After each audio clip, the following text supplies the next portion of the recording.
6, yaitu pembelajaran 1 yang bertema ibadah yang sejati dalam Roma 12 ayat 1 sampai 2.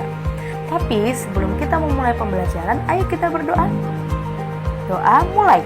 Tuhan Yesus, terima kasih buat setiap berkat-Mu dalam hidup kami. Hari ini kami mau memulai pembelajaran agama Kristen. Berkati dari awal sampai akhirnya, dan berkati juga guru-guru kami dan teman kami. Ini doa kami dalam nama Tuhan Yesus. Kami berdoa dan bersyukur. Tujuan pembelajaran kita hari ini menjelaskan arti ibadah yang sejati. Tahukah kamu yang dimaksud dengan ibadah yang sejati? Ibadah yang sejati adalah ibadah yang murni atau ibadah yang benar kepada Tuhan. Ada juga yang mengartikan sebagai ibadah yang kudus dan berkenan kepada Tuhan. Ibadah tidak hanya menyangkut persekutuan atau kegiatan di gereja dan rumah-rumah ibadah, melainkan berhubungan dengan seluruh sikap hidup kita setiap hari. Ibadah yang sejati bukanlah sekedar kita beribadah tiap hari Minggu dengan rajin. Tidak juga terbatas pada nyanyian, doa, dan membaca firman Tuhan saja. Surat Yakobus 1 ayat 26-27 mencatat bahwa ibadah yang murni atau ibadah yang benar adalah mengendalikan lidah, mengunjungi yatim piatu, dan janda-janda. Jadi ibadah yang harus tercermin dalam tingkah laku dan gaya hidup. Yang terutama adalah melakukan apa yang diperintahkan Tuhan.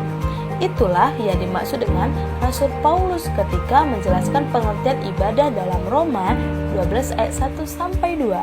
Bagi Rasul Paulus, mempersembahkan tubuh sebagai persembahan yang hidup, kudus, dan berkenan kepada Allah adalah ibadah yang sejati. Mempersembahkan tubuh berarti mengabdikan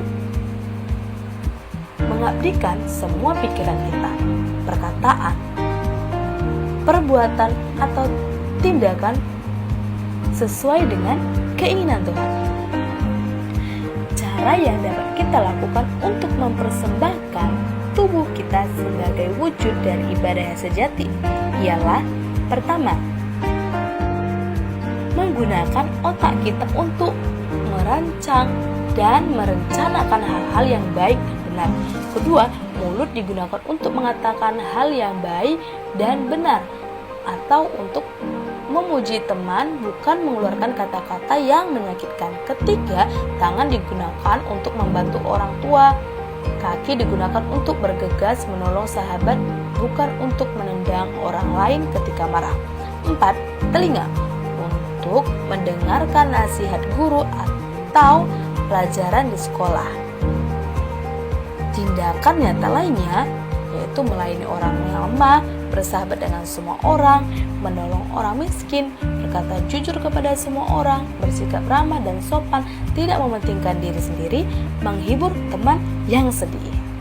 Dengan demikian, ibadah sejati yang benar tidak hanya dilakukan di gereja atau tempat ibadah, namun dilakukan di semua tempat, di rumah, di sekolah, di jalan, di tempat bermain atau rekreasi, di mal, dan di semua lokasi.